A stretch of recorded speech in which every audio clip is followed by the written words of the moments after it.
Check two. 1, 2, 1, 2. Okay. Welcome, folks. We're again for attempt number 2 for Starship. They didn't go last time because the QD arm decided to be a piece of junk. So we're going to attempt number 2. Let's see if we fly.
Before we get started, if you guys haven't yet looked at the our bonfire for the Extreme Rail Family Empire Corporation, come take a look at our store we have. We got a lot of new things. 50/30, 29/26, mugs, shirts. 50/30 before and after, more 50/30 stuff. This one, the Legendary Return shirt, looks so cool.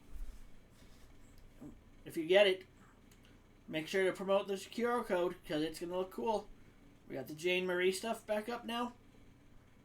We got SBRHS baggage car pictures, Pine Lodge, and 29/26. Even this one from the nighttime photo shoot is a really cool one. I have one, just the plain shirt by itself. Here's Amtrak.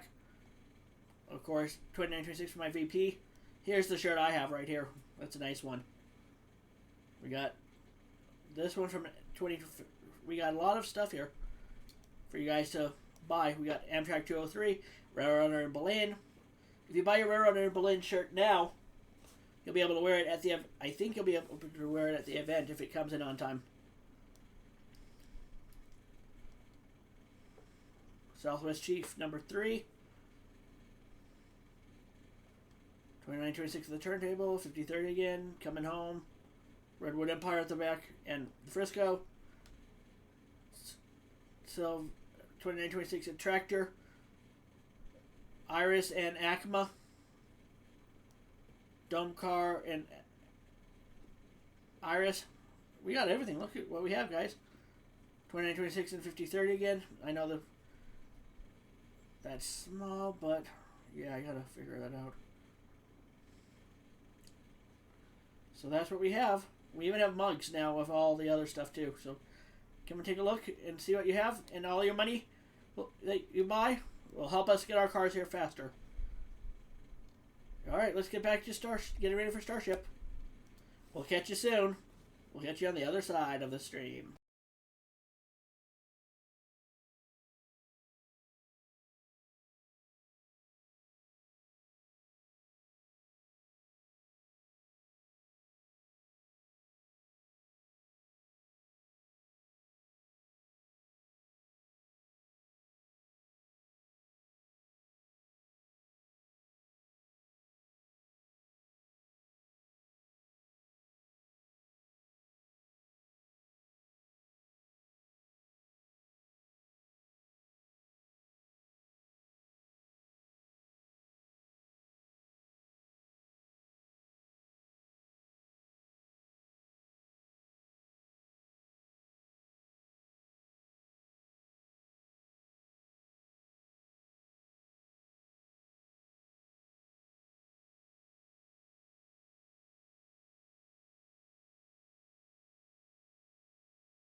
SpaceX Communications. We're looking good for a launch today. Do you want to do a quick summary, though, of what we saw yesterday, how we got back to launch? It's a really good example of all of the different moving parts that have to work together to get a rocket off the pad. About halfway up that tower, you see an arm that holds all of the propellant connections into the ship. It's also set up so it kind of pushes against the ship to help make sure that we have a really good connection and it stays attached when we unlatch that quick disconnect. There's a pin in the arm near where that attaches to the tower that has to be removed before the arm can swing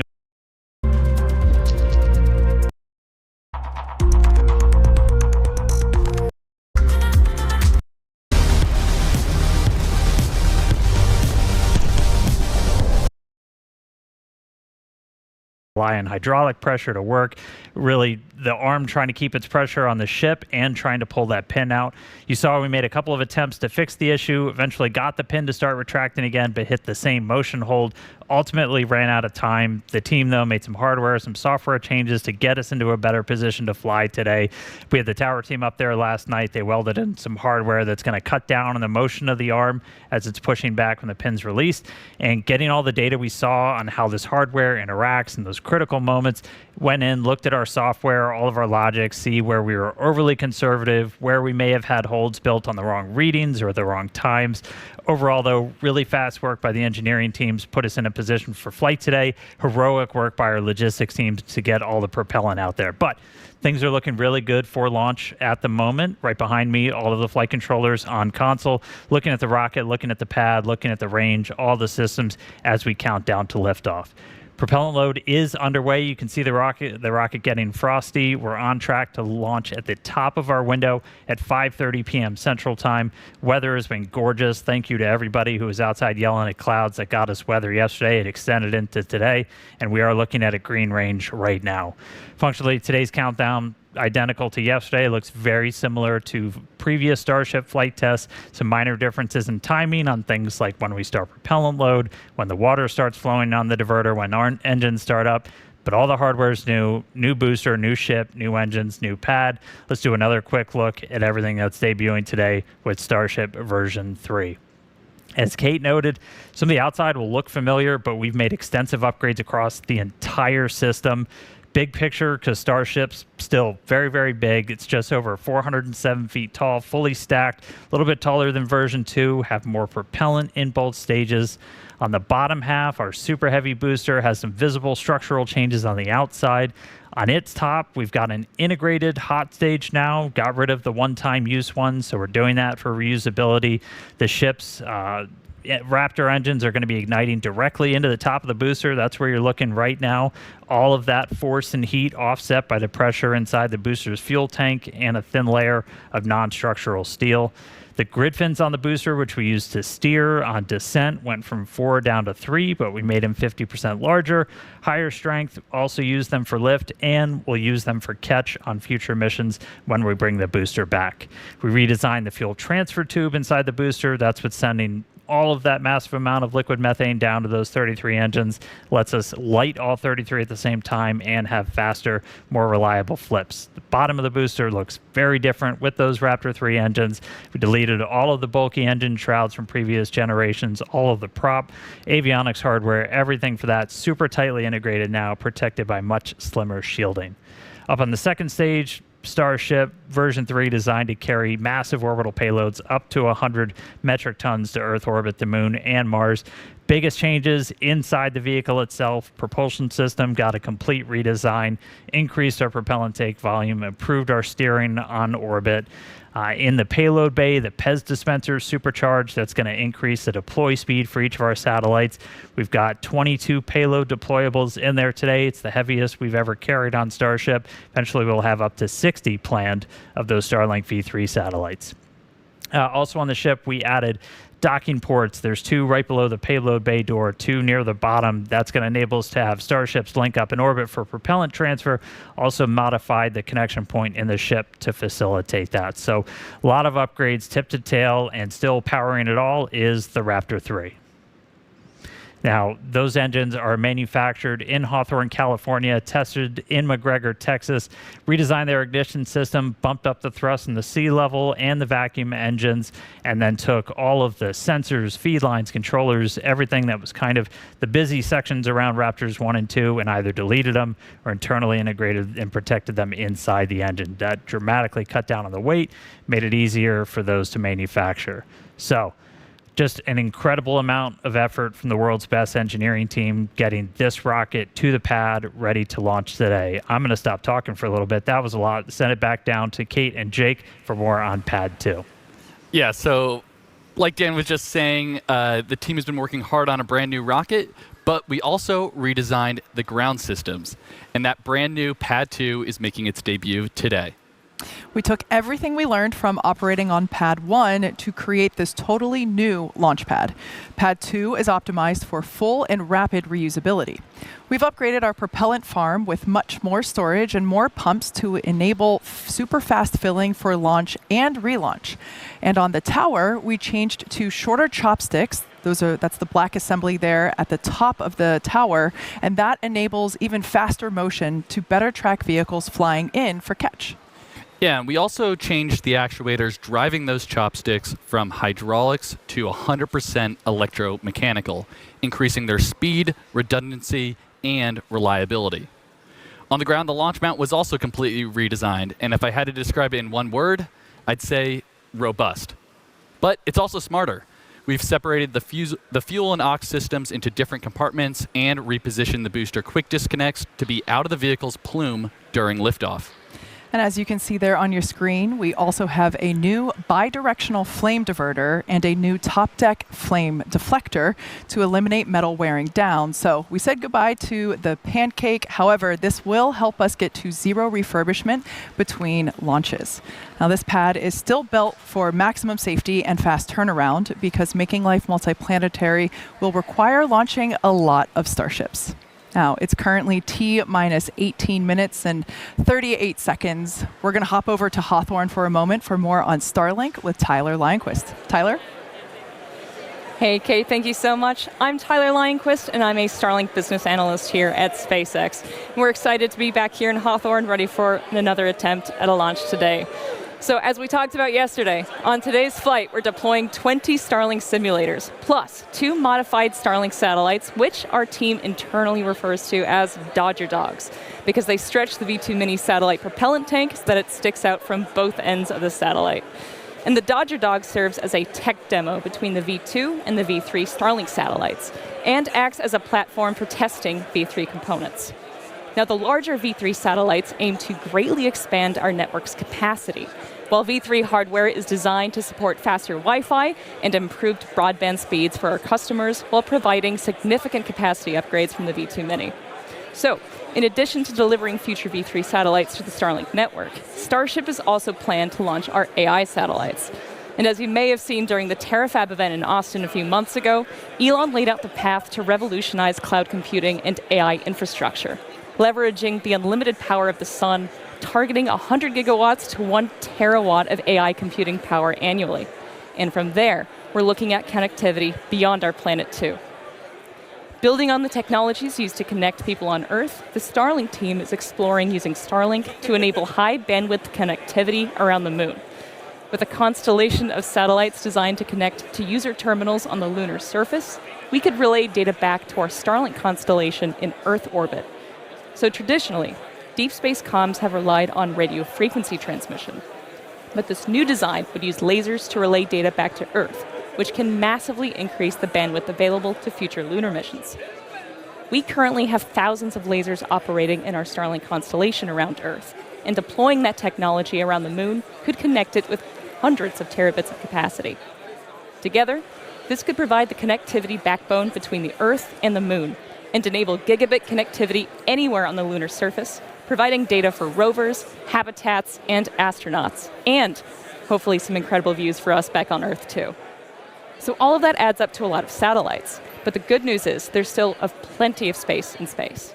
That said, the Starlink team takes space safety extremely seriously and works hard to encourage best practices across the entire industry so space stays open for as many people as possible.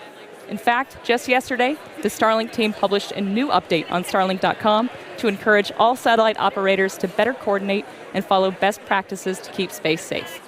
So for more on safety, go to starlink.com/updates.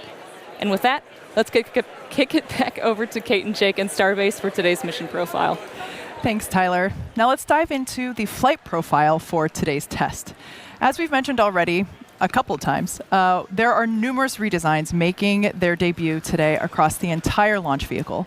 In light of this, we want to keep our learning focused on all of that new hardware and software. So we're running a flight profile that's similar to past Starship flights in order to minimize any new variables. Yeah, that's right. So as always, we start with liftoff, where Super Heavy ignites 33 of those brand new Raptor 3 engines. We power through ascent ahead of hot stage separation, where the booster shuts down all but 5 sustainer engines. Stage 2 then lights its Raptor engines while still attached to Super Heavy, where we see stage separation, debuting the integrated hot stage, directional booster flip, and engine relight for boost back using 33 engines. And after coasting for a few minutes, the booster today will target a landing burn and soft splashdown a few miles off from the coast of Starbase. Ship keeps it going with ascent burn to a suborbital trajectory. Then we'll deploy 20 Starlink simulator satellites and 2 Dodger Dogs, as we affectionately call them. We also plan to relight a single Raptor engine. Next will be re-entry a few minutes later. For the first time in a while, we're intentionally not messing with Starship's heat shield. At that point, we should have some amazing views of the ship's Technicolor re-entry through Earth's atmosphere. If all of that goes as planned, we'll finish the test with a landing flip, a landing burn, and a soft water splashdown in the Indian Ocean. And in just a few moments, thanks to Starlink, we'll be going live to the Indian Ocean and chatting once again with the ship recovery team stationed out there. Yeah, I'm super excited about that. That's going to be totally awesome. But sit tight, because first we're going to go to Dan for a quick status check. Yep. Hey, everybody. Good news. Still looking good. Range is green currently. We're expecting another update on that in just about 4 minutes. That should be our final determination. Weather continues to look amazing. Vehicle and pad both looking healthy.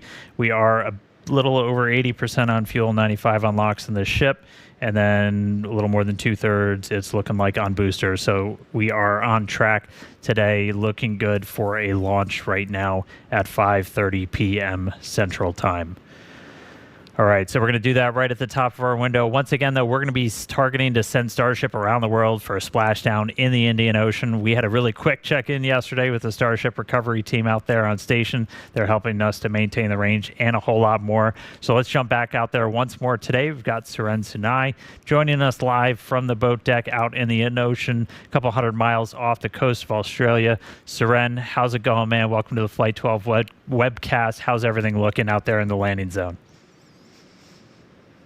Dan, it's a pleasure to be here. I'm not going to lie to you, it's a little rougher than it was yesterday.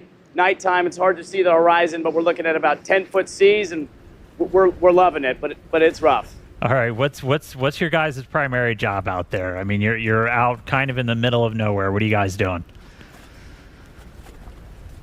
So, like as you mentioned, like it's usually a 500 to 600 nautical mile sail from shore. And our primary goal is as a range clearing group. So like we come out here and make sure there's no one else in the area so the rocket can launch.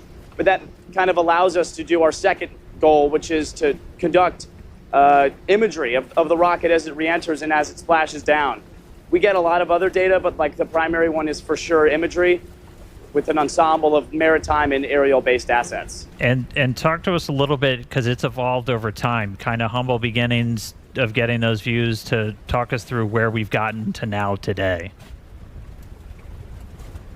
Yeah, I think some people know, but like the Markset bots are quite identifiable. That's the buoys that we use, and they were originally used as sailboat racers. And we kind of put them in as a Hail Mary attempt on Flight 5 to get imagery of the rocket as it came down. And we all thought it maybe would have worked, but we were super shocked and really pleased to see all of the buoys pointed right at the rocket as it came down, which was a testament to not only the scrappy engineering we were able to put together, but also the rocket's ability to land right on target. And then since then, we've kind of iterated more and more, and these buoys have become way more robust and have now a lot more data collection materials, not just visual imagery. And as a result, they kind of are the most mature versions they've ever been. And it's really cool because almost all the buoys that we're deploying even now for Flight 12, we just got them off our back deck a few hours ago, are the exact same ones that were used for Flight 5. And I saw a couple of user terminals. How's Starlink kind of playing a role in this entire operation? Dan, I'm not gonna lie to you. If we didn't have Starlink out here, we would be screwed. Like just on like a usual basis of like working, we're allowed to like have calls with each other and like work on documents with each other, send things to each other in like a very timely manner because of the Starlink on the boat. But not only that, each one of these buoys is equipped with a standard Starlink Mini, the one you would just get from like ordering it commercially, and that allows us to not only operate the buoy remotely, but also to get live stream data and telemetry, which is honestly super useful, and I don't think we have another solution for it without Starlink. All right, before I let you go, what's it like? You're out there and then all of a sudden Starship appears out of the sky. What's that feel like, man? Dan, I can't lie to you, it feels awesome. Just like being on the boat, not seeing any land for miles and miles, and then hearing the Starship crack down with its sonic booms and watching it breach through the sky, it is one of the most magical feelings on Earth, and really excited to feel that again today. All right, well, thanks, Surin. Good luck, man. Hopefully we're sending a rocket your way real soon. Thanks for joining us in, man. I'm going to send it now back down to Kate and Jake for the latest progress we're making at Cape Canaveral in Florida. Thanks, Dan. Now, if we want to get to the moon and then Mars as fast as possible, there's really only one answer, and it's to launch a lot more rockets. Yeah, and to do that, we're going to need a few more launch pads and support buildings, which is exactly what we're working on over in Florida. So originally built for Apollo and then the Space Shuttle, Launch Complex 39A has flown 126 Falcon missions since SpaceX reactivated the pad in 2017.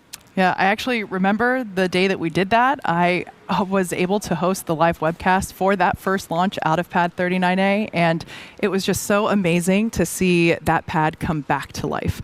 And it's also exciting to see how today, almost 10 years later, the ongoing construction, as you see there on your screen, and the development that will bring a second launch tower to Launch Complex 39A. It's designed to expand our capabilities to support Starship launches in the future, while also continuing to support Falcon Heavy missions from the original Apollo Shuttle Falcon launch tower. Yeah, and we're not done. We're also building a Starship launch pad at Slick 37. And to support the uptick in future launches, there's Gigabay, a giant assembly and maintenance facility designed to prep Starships ahead of Florida launches. And when complete, this huge structure aims to hold 24 work cells in over 800,000 square feet of workspace. It's going to be a big building. So much space. So yeah, SpaceX's future in Florida is quickly taking shape with our very first launches on the horizon. Exactly. A horizon that aims for regular trips to the moon.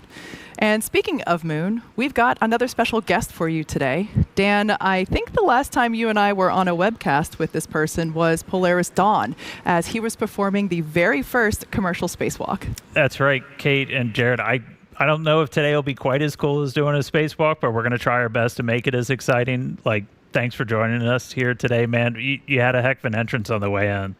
It's great to be here. Yep, certainly great to do a little bit of a flyby. I think they should accompany all the great rocket launches, and we certainly got a great rocket out there on the pad. But wonderful to be back, and no surprise, it's always changing here. It looks amazing. I was going to say, it's been a couple of years. What was your impression flying in? It just the lay of the land. Well, I think it was actually maybe 10 months ago. I was here slinging pizzas. I got a new job now, but it was. There's been so much that's changed even since then.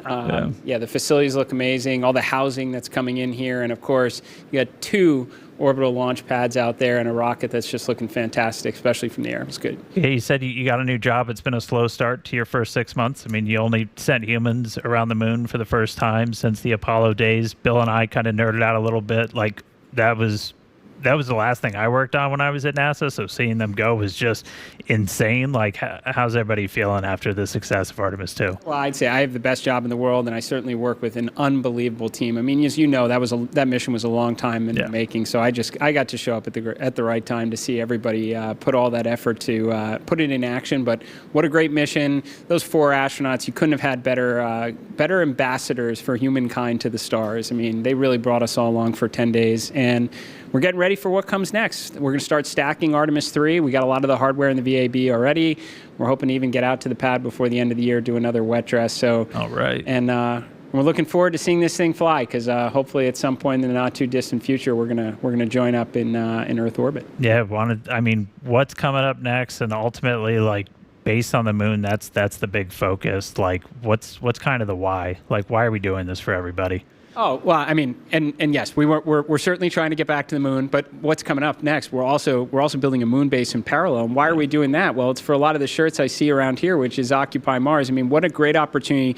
Go to the moon, return to the moon, build a moon base on the South Pole, interact with the water ice, right? Maybe work on some of those skills we're going to need when we're 4 days away from home for what we might need someday when we're 9 months away from home. But we got other things coming up too. You got Nancy Grace Roman, that telescope's going to launch later this summer. There's a lot of great, exciting things going on at NASA right now. Yeah, man. All right. Well, SpaceX, we're custom built to try and make life multiplanetary. We're super honored, excited to be part of this entire Artemis program.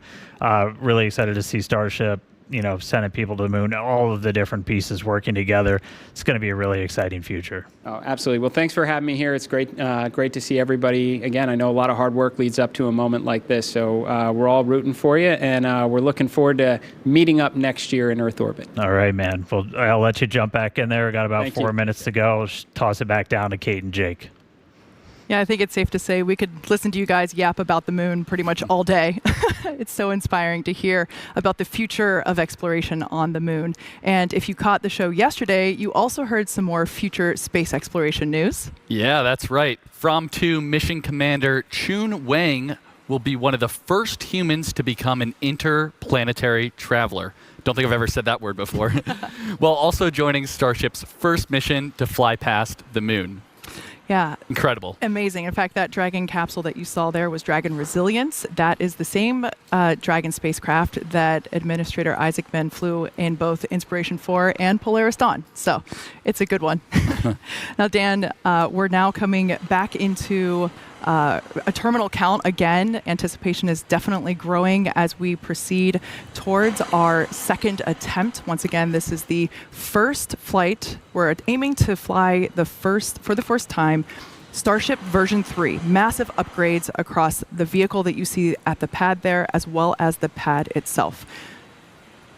The good news is we've had a pretty quiet countdown today. We are looking at a green range still, not tracking any issues with our weather, with the vehicle, or with the pad for a launch. We are now getting into the phase where we're closing out prop load on the ship, and then booster is going to close out in about 15 seconds or so. Once we're fully done with this, you're looking at 11.5 million plus pounds of liquid propellant on board Starship and Super Heavy.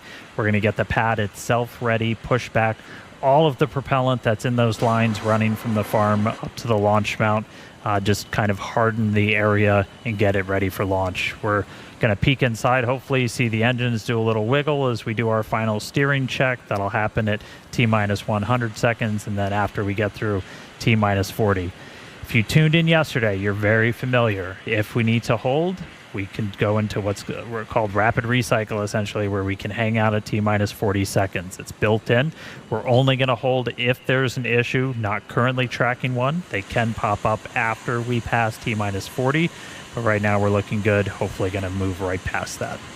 And then once we do pass T-minus 40 seconds, a number of events will occur in quick succession. That is when the QD vent gate, or quick disconnect vent gate, will clear the gas commodity lines that connect the pad to the vehicles. Both the ship and the booster will configure their comm systems for flight and will rapidly run leak checks on gas and fluid tanks. And the booster goes to internal power, and its engines will get their final priming for launch, while the ship's engines begin their ascent bleed profile and arms the automatic flight safety system. Yeah, and once we pass T-minus 40 seconds, we still have the ability to rapidly recycle the count under certain conditions back to T-minus 40 seconds. Looks like we might be getting some engine wiggles here, as Dan mentioned earlier. These allow us to check out the thrust vector control actuators on these engines. It's important to make sure that they can steer. Yeah, that's definitely right. And flame diverter on pad 2 activates at around T-minus 17 seconds and enters what is essentially the point of no return at T-minus 10 seconds. If we have a hold close to T-minus 17 seconds, there's a chance we could recycle, but the closer we get to T-minus 10, the lower that chance becomes. We just heard we're at T-minus 1 minute. Yeah, so at this point in time, we're going to stop talking. We're going to let the rocket take over and listen to some amazing pad sounds of the first flight of Starship version 3.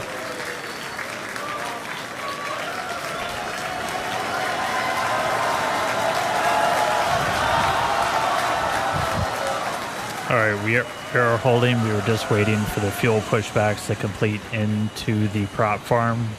We did hear that did just complete, so expecting them to reset that hold shortly.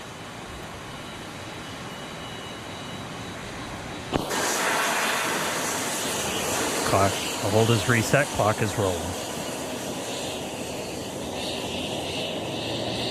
Flight directors go for launch.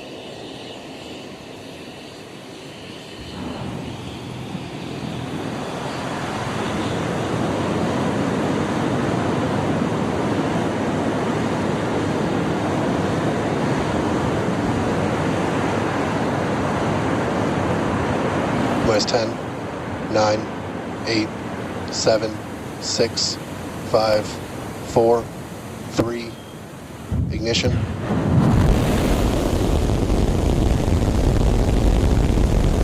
We have liftoff.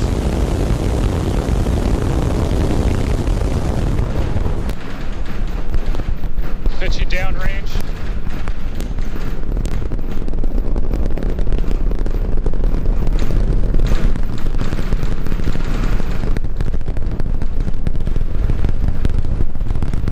Booster Raptor, chamber pressure nominal.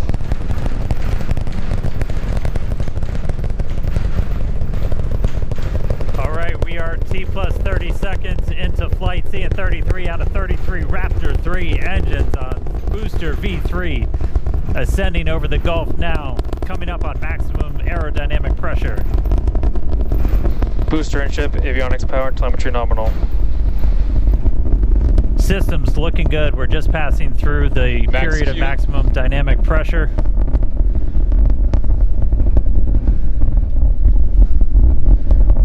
A little over a minute into flight now. Vibrations chilling out here at Star Factory as we continue to watch Starship Flight 12 arc out over the Gulf. The next major thing coming up is going to be hot staging. Booster prop systems nominal. Reminder, we do what's our version of MECO. Most engines cut off, so we're going to shut down all but 5 of the Raptor engines on the booster. And then after that happens, we're going to ignite the 6 engines on ship while it is still attached. We have clamps that hold the 2 together. Those are going to retract inside of that hot stage ring, kind of protect them. Looks like we had one of the engines go out, still flying on 32 of the Raptor engines. But again, once we get the hot staging, those 6 engines on the ship are going to ignite. We're going to do it in a little bit different of a sequence on version 3. Essentially, those 3 RVAC engines will ignite first. Almost immediately after, just one of those central engines is going to ignite, and that's going to give the booster a bit of a kick, sending it in a known direction, followed shortly after by the other 2. We're through MECO. Each separation.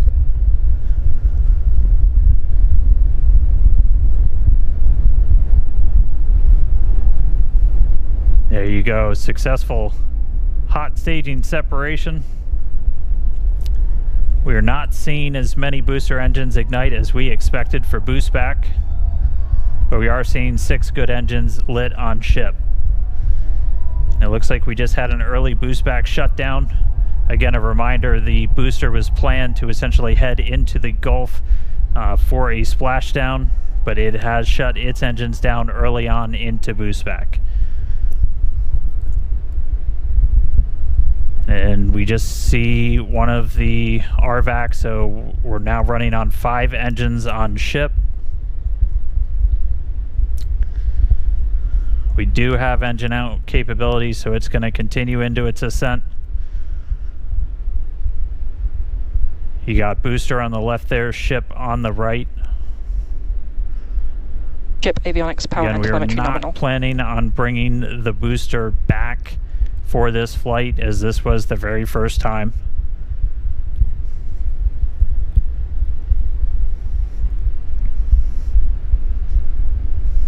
All right, so we're about 3 minutes, 50 seconds into today's flight. Just a reminder that the ship planned to burn its engines for about 8 minutes and change. About 8 minutes and 11 seconds was our planned timeline for today. That could shift slightly as we do have one engine out, running on one fewer RVACs.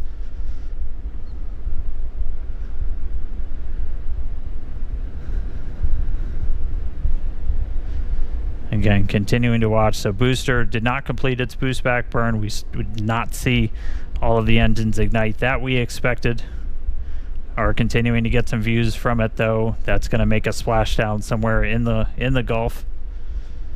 Reminder: we clear air, sea space, everything for these launches.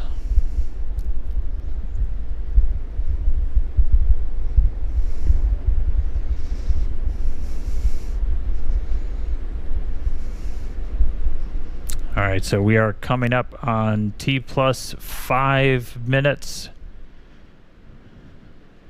Ship continuing to fire 5 of the 6.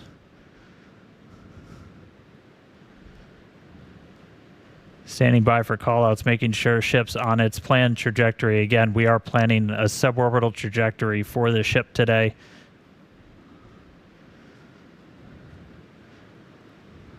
Booster giving us some views as it continues to make its way back down towards the water. All right, so a little over 5.5 minutes in flight. Kate, Jake, you guys with me? It looks like booster's starting to come in hot. Yeah, we had the opportunity to stand outside to watch launch, and wow, that was incredible. Yeah, that was really loud, really shaky, and I was actually surprised how fast the booster got off the pad, or the whole stack. That was quite incredible. Absolutely. So we have views here from the booster coming back down, making its way into the Gulf. Pretty cool to see. We have healthy chamber pressures on 5 out of 6 Ship Raptor engines. Great news there Landing for startup. Starship.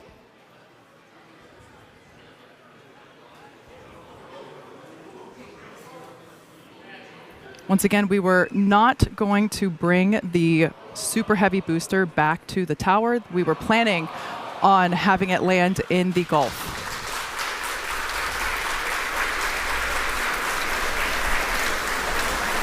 And it looks like the booster ended its mission there in the Gulf, but we've got a ship still flying. Great to see that. Still have 5 out of 6 engines there on S39. Yes, we also heard good chamber pressures as well on those engines that are lit. We do have engine out capability. We do see that we have one of the RVAC, one of the Raptor vacuum engines that is currently out, but that's okay. Ship is continuing on. Amazing views of planet Earth there in the background. Yeah, I love the S39 decal there. That just gives the ship a little bit of character. And again, all these great views brought to you by Starlink, of course.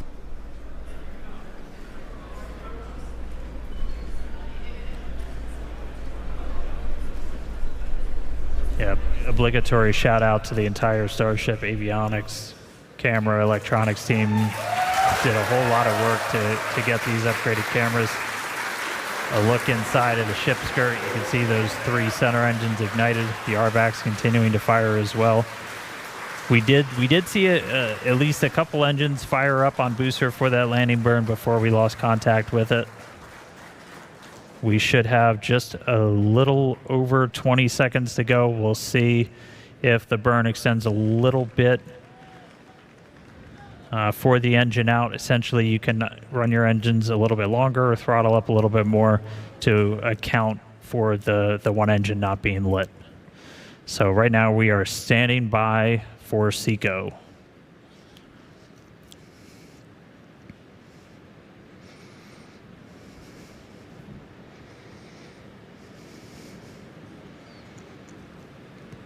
And again, we are continuing to go a little bit longer.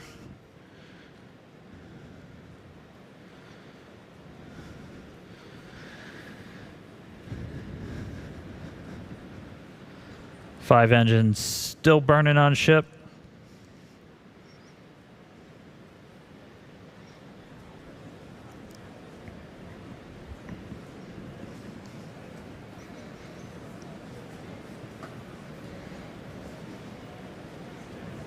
We are coming up on T plus 9 minutes.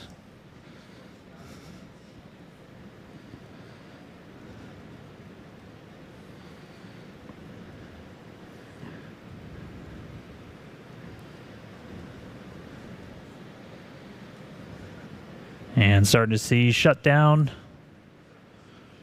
RVACs have shut down. Sea levels have shut down.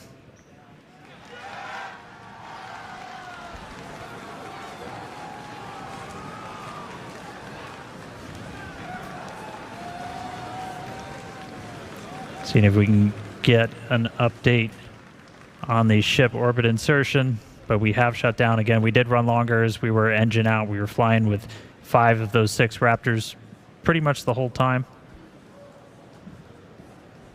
Ship FTS is saved.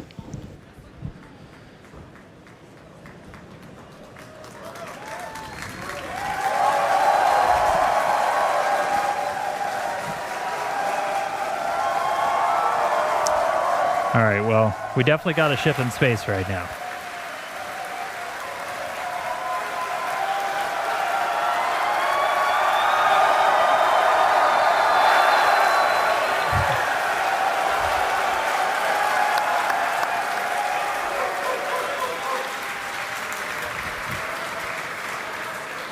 As you can see, the teams are incredibly excited to see Starship there in space. We are awaiting the call out of nominal insertion, so we're going to stand by for that. We can see the flaps moving here, actuating, but wow, the cheers here in the lobby are certainly almost as loud as liftoff was. Yeah.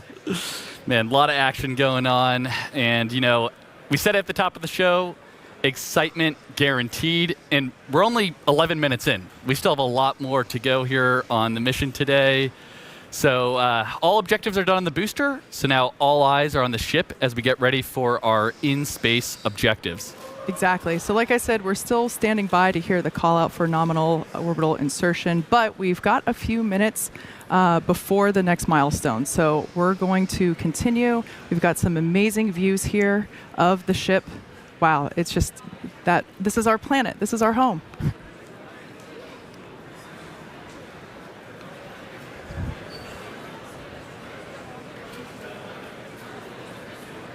As a reminder, the objectives for ship today not only included the separation that we saw, but we're also planning to deploy 20 Starlink simulator satellites, as well as 2 Dodger Dog satellites. That's what our internal teams refer to as our newer satellites. We saw a preview of those earlier. We should see those deployments here in a little bit. We're also hoping to perform a relight of a Raptor engine as well. Yep, that's exactly right. And the relight will look a little bit different this time. We're hoping to get a little bit of a longer duration. Of course, we got to see once we get there. And that relight won't actually be changing our orbit necessarily, but we're doing it more so as a technology demonstration.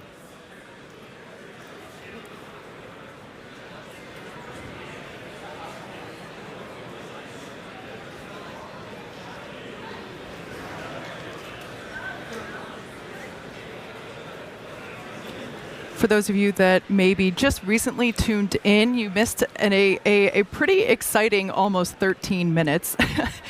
We had a liftoff pretty much on time, almost right exactly at 5:30 p.m. We did have a brief hold at the T-minus 40-second period, but we were able to proceed through that, and we saw a gorgeous liftoff. Jake and I were able to stand outside and witness that with all of our colleagues, and what a moment. I'll tell you what, it is a heck of a lot louder out here than it was at Ad Astra. Absolutely. And a A couple things I noticed on the way uphill today on the ship. So obviously it looks like we lost one of the RVACs on the way, but that is a good way to demonstrate our potential engine out capability there. So Exactly. I think we actually saw the 3 gimbaling engines kind of gimbal over a little bit to compensate for that offset and thrust. So that was really cool. That's something I know the team's been, we've analyzed that since Flight 1 all the way back. So it's something that we've thought about quite a bit, and it was kind of cool to see it in action in real life today. Yeah, absolutely. If you couldn't tell, Jake is on the Raptor team. Yeah.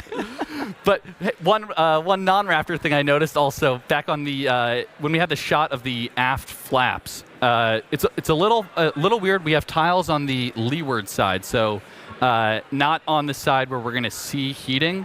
And you might be asking, why are we putting tiles there? I had the same question actually. So I talked to some of our heat shield engineers the other day, and we're actually running. Yeah, here's the shot right here. Great. So the fact that we're seeing all these tiles still on the flap right now is really good, because that actually was one of our experiments where we wanted to test different connection methods on the way uphill on ship, so actually ascent. So it looks like most, if not all, the tiles are still hanging on there, so that's actually a really good data point. Looks pretty good to me. Now, once again, this view is from the side of Starship, which is basically the second stage of the Starship vehicle as a whole. This is one of the flaps on the vehicle that helps to control its position and attitude as it is orbiting, and also helps to control during re-entry as well. That's a critical phase. I mentioned earlier that we're hoping to deploy those Starlink satellite simulators, as well as perform an in-space relay of a Raptor engine. If all of that goes well, we will be targeting a soft splashdown in the Indian Ocean. We heard from Suren on the recovery team a little bit earlier. They are standing by waiting to receive the ship that we see here.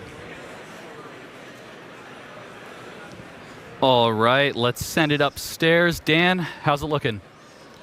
Hey guys, we are looking good. It does look like we are within bounds of what we analyzed if we were down one of our RVAC engines, so I wouldn't call it nominal orbital insertion, but we're on a trajectory that we had analyzed, and it's within bounds. So team's continuing to work through it with that engine out. They're working through some steps on the engines. We probably will end up skipping the Raptor relight for today, but it sounds like we should still be on for payload deploy, at least at this time. So very dynamic moments right here with the ship, but we do have it in space. It is on a trajectory now, headed towards the other side of the planet, and then a splashdown in the Indian Ocean. It's going to start to get darker. We're heading into an orbital sunset, so we're gonna have darkness for a little bit, and then it'll brighten up once we're on the other side of the planet, and hopefully looking at some good daylight when we re-enter into the Indian Ocean.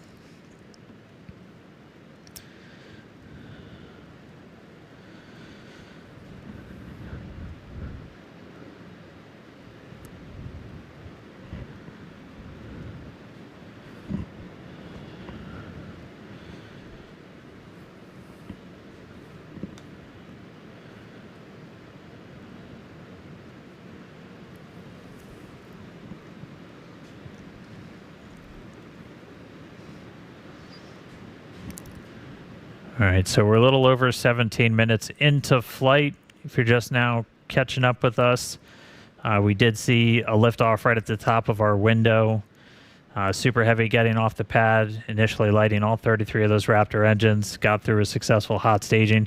Initially lit 6 engines on ship, had 1 RVAC go out on the way uphill, but still able to make it into space. And right now we're trying to see if we are going to get into payload deploy still. We're coming up right on the part of the timeline when we were expecting it. You look inside a Starship there. Oh, I see a door opening. Looks like Hal didn't wait. Pez door is open. Just a reminder, we've got 22 deployables in the payload bay today. 20 of those Starlink mass simulators, and then 2 are Dodger dogs, so we like to call them internally. setting up their modified V2 Starlink satellites. Those are going to be testing a bunch of components that we're planning to fly on Starlink V3, and we've also got them outfitted with a number of cameras for another tech demo that we're trying out on this flight. We definitely are looking for a way that we can look at Starship's heat shield while it's still in space. You can kind of only see so much from the cameras and the flaps. You can't see everything kind of on the underbelly, and one of the only ways you can do that is if you got something else flying near it. So we're going to attempt to, our final 2 satellites going out the door have a suite of cameras on them that are going to be looking back at the ship. We're going to be in nighttime, and so we've got, sounds like we're getting into payload deploy. We'll be in nighttime. They've got some powerful flashlights on them to try and illuminate the ship's heat shield while we fly away from it. So, we see some PEZ motion.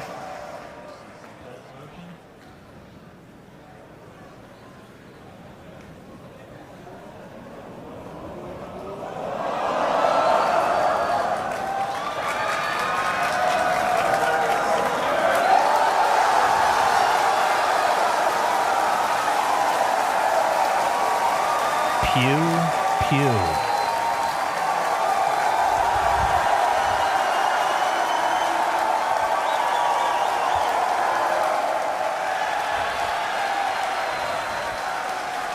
2 down, 20 to go.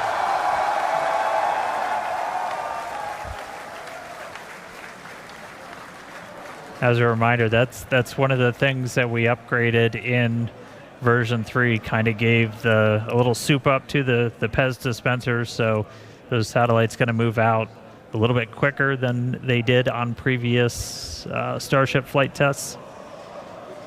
So first 2 out the door, 2 more on their way out.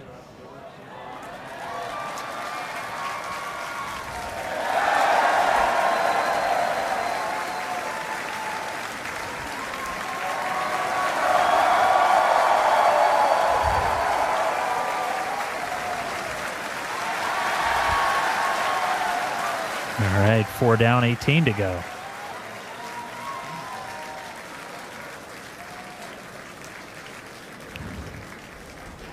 Flexing my basic math skills here today.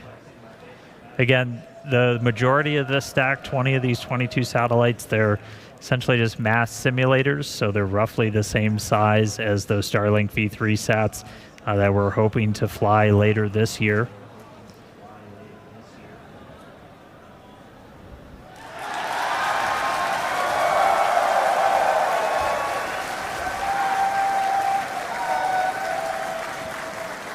And from this top-down view, so you're looking down at the stack, those 2 satellites you see on the very top, that they'll look very different. They've got solar arrays. They've got a bunch of other deployables on them that we're going to be testing out that are going to be V3 tech, and they've got 3 engineering cameras and then 1 other camera that's hopefully going to be giving us some views of Starship in space. But we will see how that works. Again, this very much a tech demo. We're going to deploy those. The satellite's going to kind of try and turn everything on, look back at Starship, and the primary reason we're trying to do this is to get some views of the heat shield.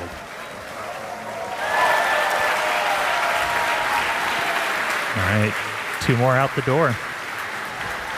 2 more out the door, and I think that counts, or that comes up to 8 total.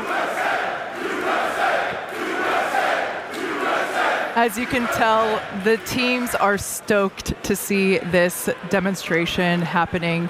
It's pretty incredible to see this happening live from space. Now, as we noted earlier in the show, but worth repeating, this Starship, version 3, is built to deploy up to 60 of Starlink's more advanced V3 satellites. Everything's V3. Designed to offer 60 terabits per second of downlink capacity per satellite. Now, that is 20 times more than each Falcon 9 does today. Incredible. All right, I think that's number 10 going out the door. Yeah, there it goes.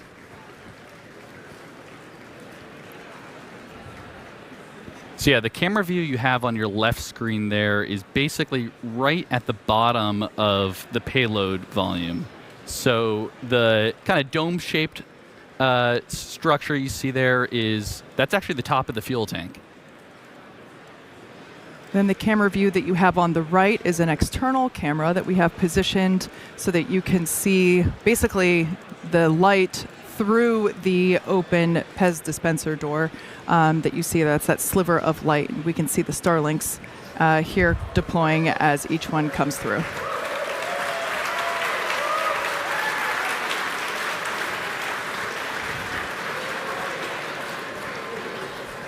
As we mentioned, we have 20 of these Starlink simulator satellites, and then we have 2 of these specially modified, as we call them, Dodger dogs here around here.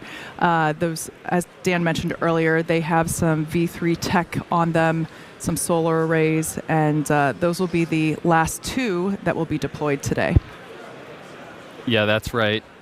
And seeing this, as I think Dan called them turbocharged or supercharged Pez dispenser, it's definitely coming out much faster than our previous flights. So that is really good to see. Yeah, look at that.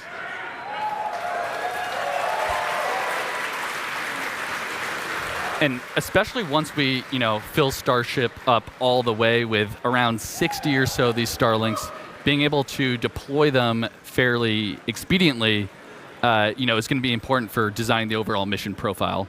Yeah. Now, fans of Starship may know that Starlink enables lots of unprecedented views, both from space, as we see here, and on Earth. In addition to the dozens of cameras on Starship itself, we also have mobile Starlink camera kits deployed in the Indian Ocean. Yes, Starlink also connects our aerial cinematography units on the ground at Starbase and at other strategic camera spots around Texas. It's all part of how it all comes together to tell the incredible story of Starship both on and off planet. Yep. All right, we're getting low on the stack. It looks like we got 2 more of those simulators to go out, and then it will be time for our Dodger Dogs, those modified Starlink satellites. Just a couple of updates while we continue to watch payload deploy. Did get confirmation we're going to be skipping that relight of the Raptor engine, just due to everything that we saw on the way uphill. Those sea level engines, we're going to use them for a landing burn, though. They are still capable to be used for that. So we'll still look to do a controlled landing in the Gulf, but no in-space relight.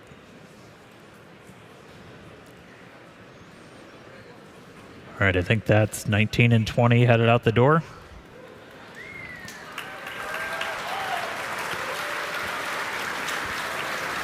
And then coming up are our Dodger Dogs. So these are modified V2 Starlink satellites. We do have a number of cameras on these that are going to attempt to look back at Starship. We're not going to get this video in real time, but we're going to try and turn it around if we do get some video down. So don't worry, if we get views of Starship from these satellites, we will be sharing.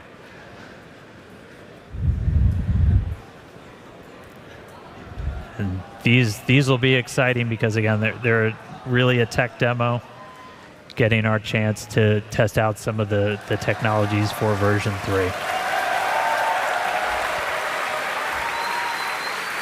All right, I think that's 18 and 20.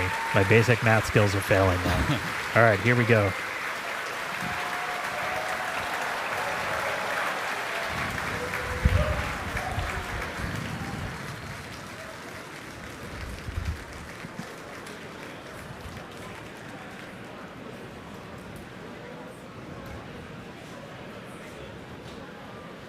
We're standing by for Starship, basically to serve the first Dodger Dogs to low Earth orbit.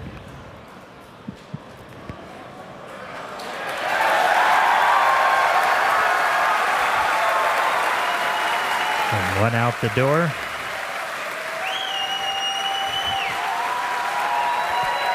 In this view, you can kind of see on the right side of the satellite, you see some bright white spots. Those are our flashlights. Beneath them, the camera is going to attempt to look back and image Starship's heat shield as it flies slowly away from the vehicle. And there it goes.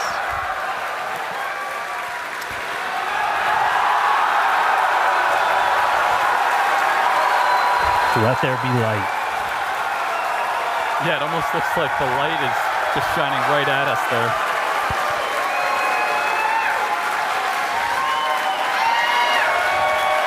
If you couldn't tell, we're pretty excited. Yeah. It is always sunny in space. Always sunny in space, and that looks like an empty payload bay. So Sure does. That's exactly what you want to see there. That's great. So yeah, with payload deploy complete. Oh, you can see the door closing there. All right, there we go. So yeah, with payload deploy complete, Starship will now close its...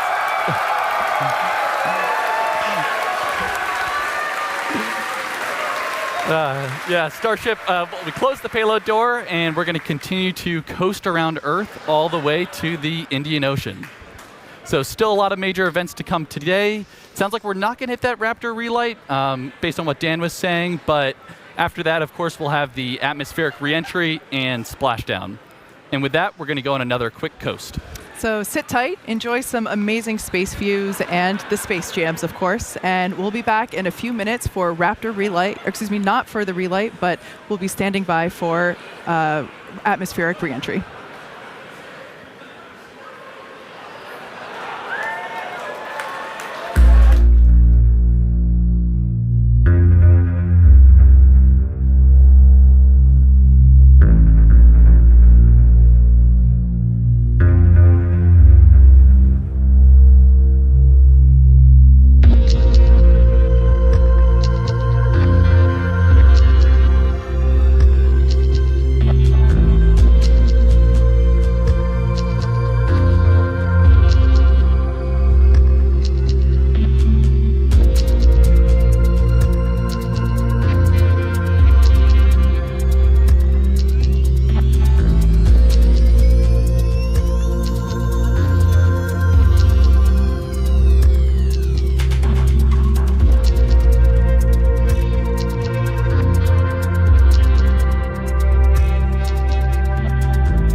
All right, so surprise. Looks like our cameras did work. We've made contact with both of those satellites. We're going to roll that back again. Again, this is a view from one of those satellites as we deployed. It looks like this was from the last one out. Flashlight turning on, taking a look at Starship in space. The way this system is set up is the satellites are essentially recording it, then making contact with our Starlink constellation, and then transferring that video back down to us on the ground.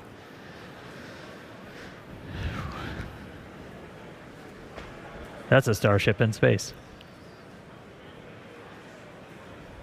So aside from just being really cool, this was our test to try and develop a free flyer that we could fire outside of Starship's payload bay, look back at it, and then do essentially a pirouette with Starship to get a look at the heat shield, where it's going to be really important when we start bringing these things back for a catch, which we are hopefully doing in the not too distant future, as they are intended to be fully reusable. But this will give us an opportunity to look at the heat shield while Starship is still in space. So there was a glimpse. We'll see if we get any more video down from those satellites. But I mean, that's one we've been chasing for a while. So really cool to see it come to fruition here on Flight 12. All right, coming up on 40 minutes into the flight, and we should start hitting the reentry period in the next 7 minutes or so. You'll start to see a light show building up. As we had talked about, we did skip that on-orbit relight of the Raptor engine. It was not needed for our trajectory or anything. We are on this suborbital trajectory to splash down in the Indian Ocean.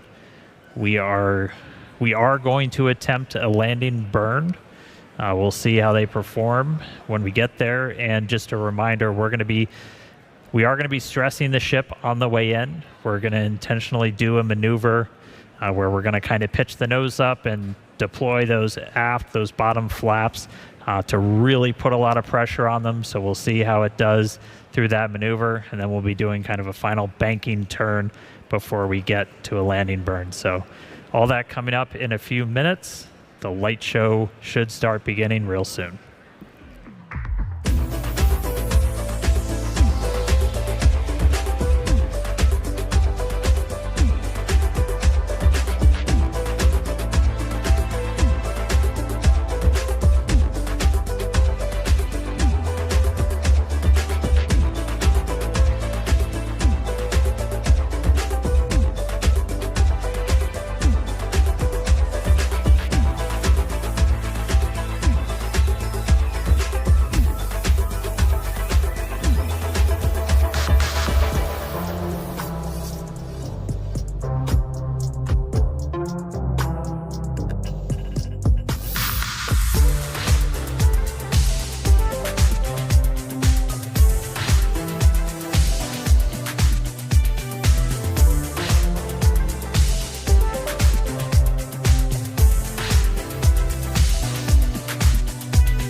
Welcome back to Starship Flight 12, the first test flight of Starship version 3. As Dan mentioned earlier, we were able to make contact with the modified satellites just shortly after deployment. And as you may have seen, we got some sweet views of those sats looking back at the ship. Pretty cool to see. Yeah, those views were incredible. Now, as you see on your screen, currently the ship is re-entering the Earth's atmosphere. This is the plasma starting to build up on the exterior of the vehicle. Now, we do not plan to recover the spacecraft today, but rapid and reliable reusability is the ultimate goal. Yeah, that's right. And re-entry is a critical phase of flight, and we need information on how the ship's systems perform.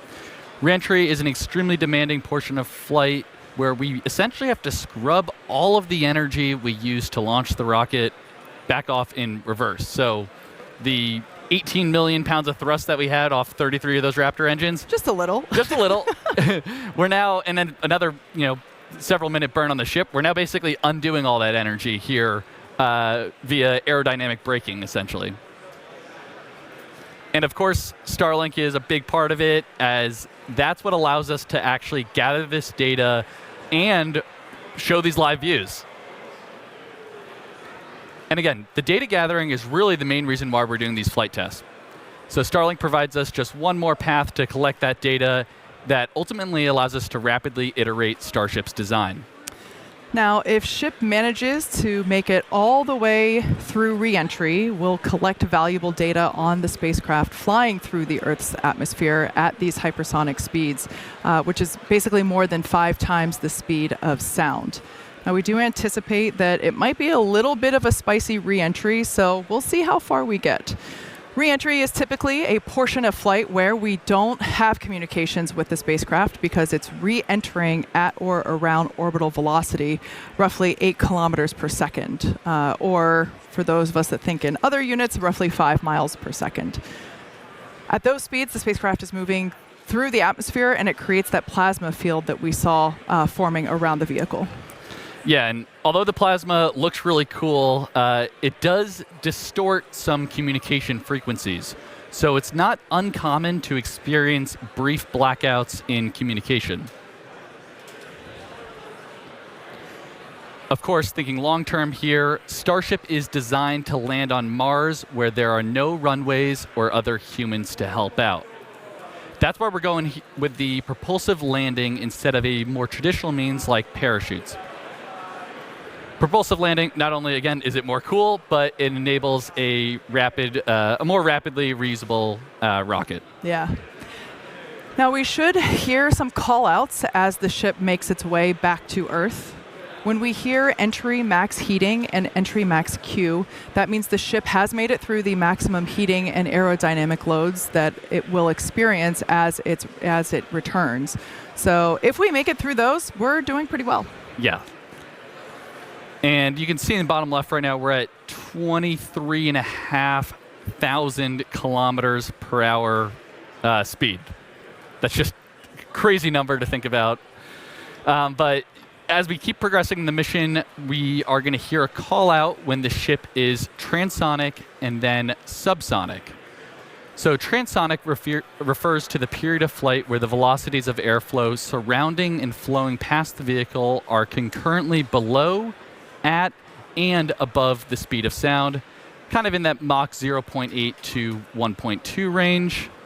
And for reference, commercial jets have a range of cruising speeds, but mostly fly around Mach 0.74 to Mach 0.85. And after we hear the call out that Starship is transonic, we should hear the call out when Starship is subsonic. This refers to speeds that are much less than the speed of sound, so at this point in the flight, ship's velocity will be slowing down. We definitely have a crowd still here in the lobby of SpaceX headquarters down here at Starbase, Texas. Everyone is, loves watching ship re-entry. It's always such amazing colors. This must be what it feels like to be one of those praying mantis shrimp or mantis shrimp. Can't remember exactly what the name is, but the ones that see in billions of colors. This is the closest I feel to being one of those. Yep. I think one other thing that's cool to point out right now is look in the bottom right. You can see where we are on a globe there. We're squarely in the Indian Ocean already, and we've only been flying for 53 minutes. Yeah. So pretty crazy. We went all the way from Texas to the Indian Ocean in less than an hour. Yeah. She flies pretty fast. She that flies is for very sure. fast.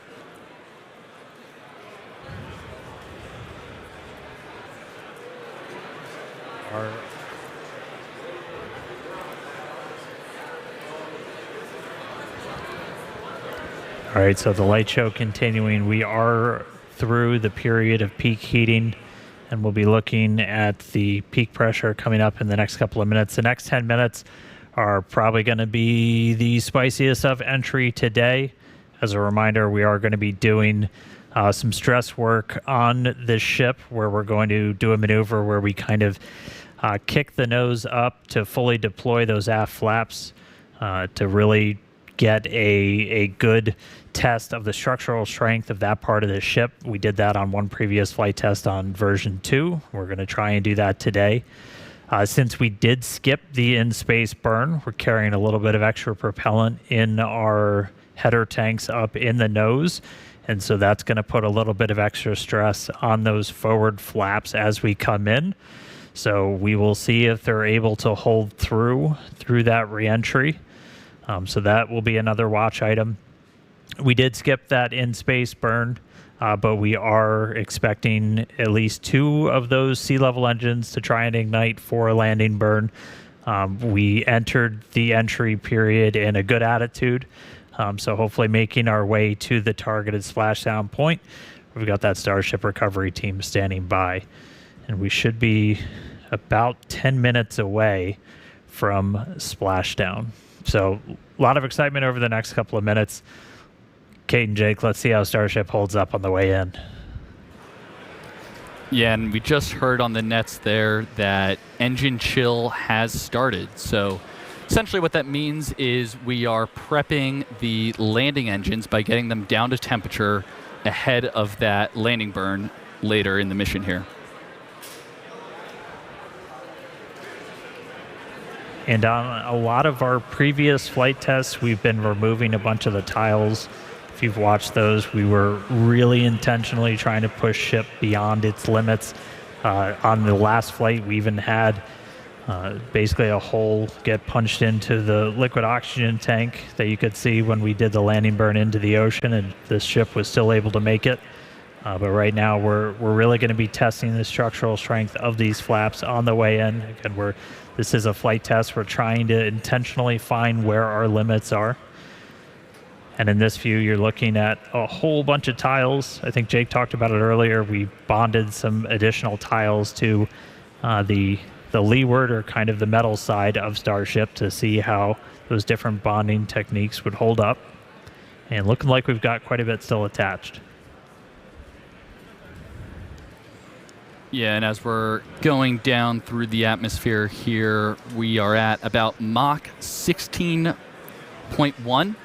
So still extremely fast, although we have, scrubbed off a substantial amount of our speed already.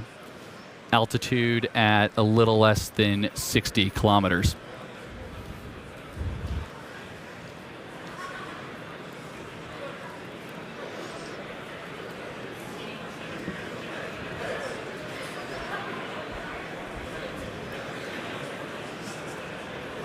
All right, we're about 8 minutes away from our targeted landing and splashdown time. Again, this is when the ship's going to start really ship is approaching the ringer. end of the peak heating region.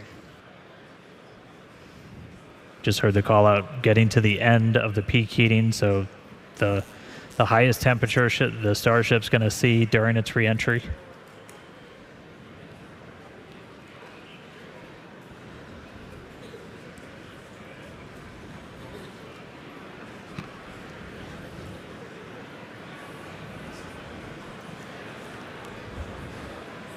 This camera angle changes as it is attached to the forward flap on Starship. So we're actually experiencing the articulation of that hardware, helping to steer the ship down for its precise landing in the Indian Ocean.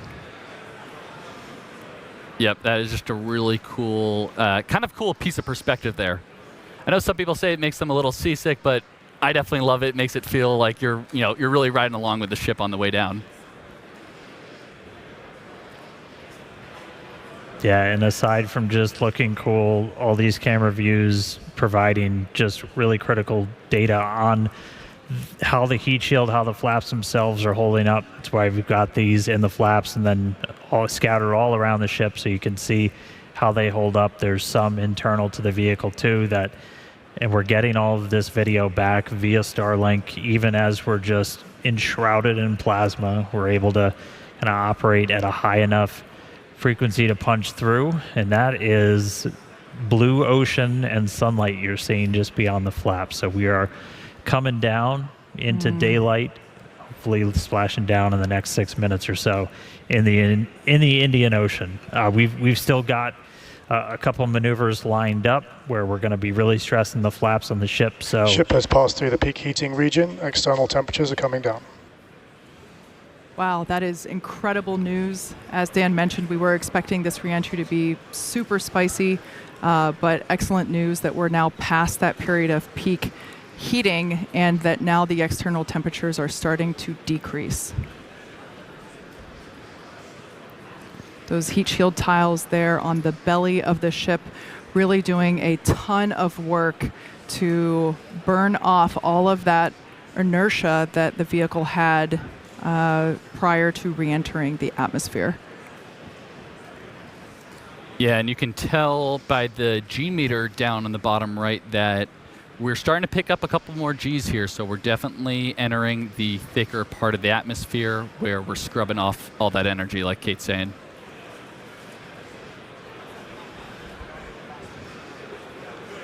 all right, just about 5 minutes or so to go. We're coming up shortly on the maneuver where it's affectionately called the flap slap, where we're going to kind of pitch the nose up on the ship, and you're going to see those aft flaps, the ones in the very bottom, fully deploy. Ship is at peak dynamic pressure. And we're now at peak pressure. Ship flap load test has started.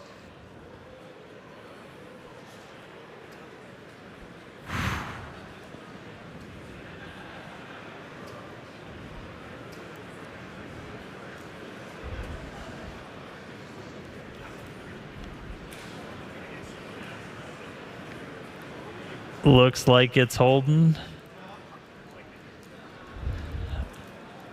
Again, the intent of that was to put just a lot of extra stress on those aft flaps. We are expecting the forward ones too to see a little bit of extra stress as we've got a little more propellant in our header tank, so the area right at the very nose of Ship Starship. flap load test is complete.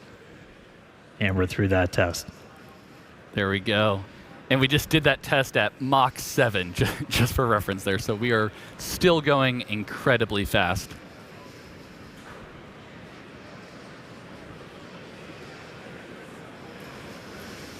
All right, we are just about 3.5 minutes or so away from our targeted landing burn. Again, we're expecting to try and see 2 of these Raptor engines light for the landing burn. Nominally, we plan for 3, but we're going to give it a try with 2.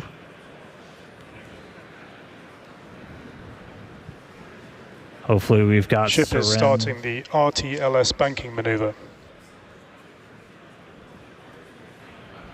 And that right there, so we're starting a banking maneuver, and essentially what that is when we come back to Starbase, or when we plan to come back to Starbase, the trajectory is designed so we'll essentially swing out over the Gulf and do a swoop maneuver to then come back to the towers for catch.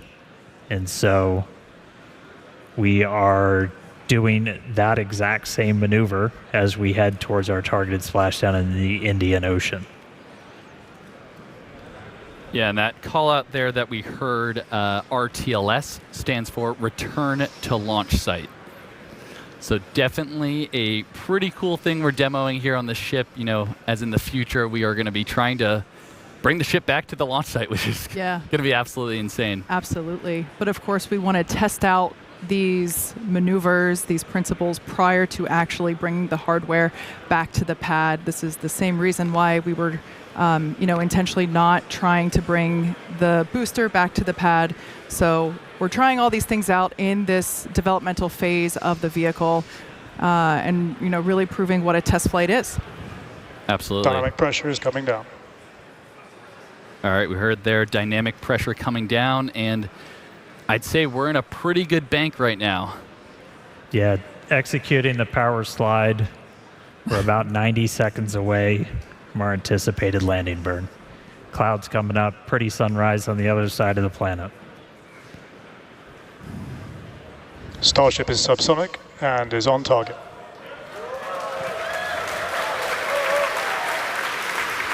The crowd here reacting to that call out, letting us know that we are on target for this precise landing in the Indian Ocean. This will once again be a soft splashdown.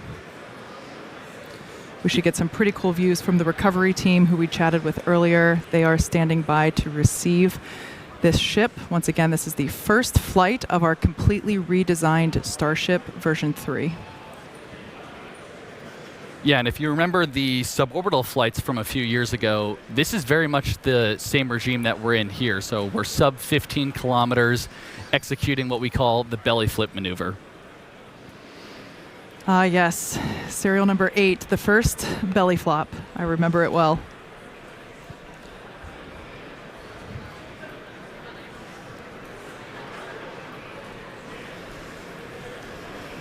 Just some really amazing views of the Earth as the ship is coming back home. Thanks, Starlink.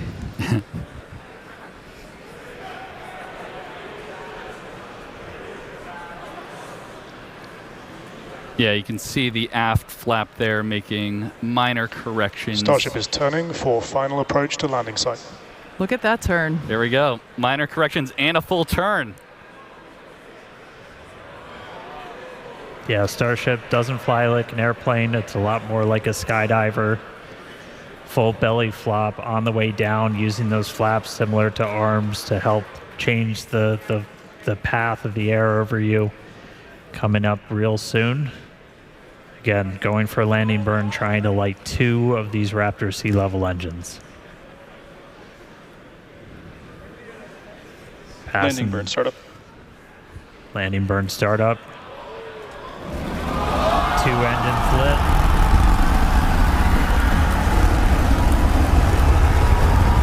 Successful flip.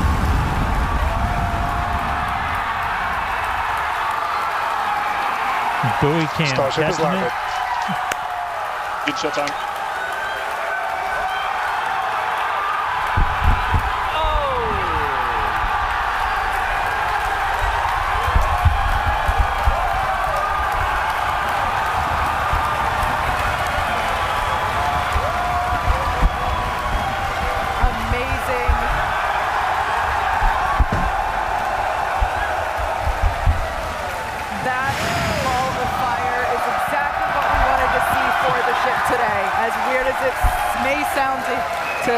To hear, but it is the truth. Absolutely wild. At the beginning of the show, We're pretty hyped. we guaranteed excitement at the beginning of the show, and I'd say Starship delivered. Absolutely. An incredible day for Starship. That was the first flight of that completely redesigned vehicle. As you can tell, the teams are incredibly proud of what we just saw. Yeah, V3 definitely showed up. That was amazing. Yeah. Yeah, we've pretty happy crowd in the control room behind me, I will say. It's probably the most excited I've seen a lot of people in a really long time. On target landing. Wow. Actually, let's jump over. Hey, Tyler, how's everyone holding up in Hawthorne? We're having a great time, Dan. Thank you so much. That was another exciting Starship flight in the books, and we hope that you enjoyed those awesome Starlink views. So congratulations to the team at Starbase and everyone here and around the company. So many employees have contributed to the Starship program as we continue to iterate and make progress towards a multi-planetary future. So that wraps it up for us here in Hawthorne. Thank you guys for tuning in. And back to you, Dan. All right, thanks. So just to recap, we lifted off right at the top of our window, 5:30 p.m. Central Time. We were able to see the booster light 33 of those Raptor engines get off the pad and ascent over the Gulf. Successful hot stage separation. Initially lit 6 of those Raptor engines, lost one of the RVACs on the way uphill, and then the booster didn't complete its full boost back. Its mission ended a little bit early, but landed in the clear area that we had set in advance. Once we were on orbit with ship, we were able to get through our payload deployment, 22 satellites, the 20 simulators, the 2 Dodger dogs, which successfully turned on cameras. We'll see if we got any more views from those. So obviously stick around. Skipped the Raptor relight, but made it through re-entry, on target landing in the Indian Ocean. You saw those views. Starship made it. It's been a long time coming. We're really excited to see this vehicle fly, and there are several more on the way. So that's going to do it for me up here. Send it back down to Kate and Jake and everybody who I hope is at least a little bit excited down in Star Factory. Oh yeah, it is absolutely insane down here. We would, of course, want to thank the fine people of Cameron County, including the residents here at Starbase, as well as the Coast Guard, the Federal Aviation Administration, the government of Mexico, and of course the Australian Space Agency.